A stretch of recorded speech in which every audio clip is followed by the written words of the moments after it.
স্বাধীন সাংবাদিকতায় কোনো ধরনের বাধা দেয়া হবে না। রাজনৈতিক দলগুলোর কাছ থেকে এমন প্রতিশ্রুতি আদায় করা উচিত বলে মনে করেন ঐকমত্য কমিশনের সহ সভাপতি অধ্যাপক ডক্টর আলী রিয়াজ। সকালে ব্রডকাস্ট জার্নালিস্ট সেন্টার BJC আয়োজিত এক মতবিনিময় সভায় তিনি বলেন, শুধু সরকার বা কমিশন নয়, সাংবাদিকদেরও দায়িত্ব সংস্কারের জন্য চাপ সৃষ্টি করা। বিস্তারিত জানাচ্ছেন রেজওয়ান ফয়েজ। রবিবার সকালে ডেইলি স্টার কার্যালয়ে গণমাধ্যম সংস্কার কমিশনের প্রতিবেদন নিয়ে এই মতবিনিময় সভা। আয়োজক ব্রডকাস্ট জার্নালিস্ট সেন্টার BJC এবং BBC অ্যাকশন। অনুষ্ঠানে সাংবাদিকতার বর্তমান নানা সংকট নিয়ে আলোচনা করেন বক্তারা।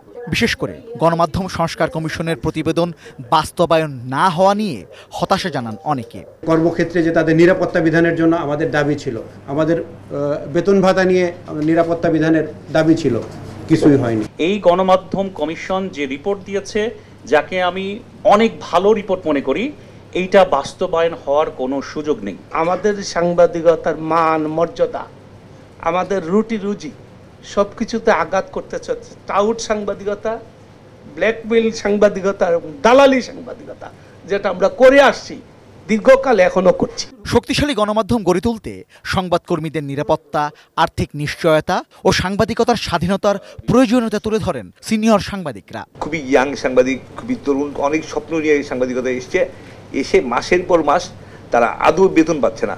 8,000, 10,000, 15,000 টাকা বেতনে কেমন করে একজন মানুষ সার্ভাইভ করে? তার কাছ থেকে আমি কি নৈতিকতা আশা করবো, তার কাছ থেকে আমি কি মান আশা করবো, কি দক্ষতা আশা করবো? নতুন করে আমরা যারা তখন বঞ্চিত ছিলাম, এখন আমরা গণমাধ্যমের নেতৃত্ব নিয়েছি। আবার যখন আসবে, ওরা আবার আসবে, গণমাধ্যমের ক্ষমতা দখল করবে।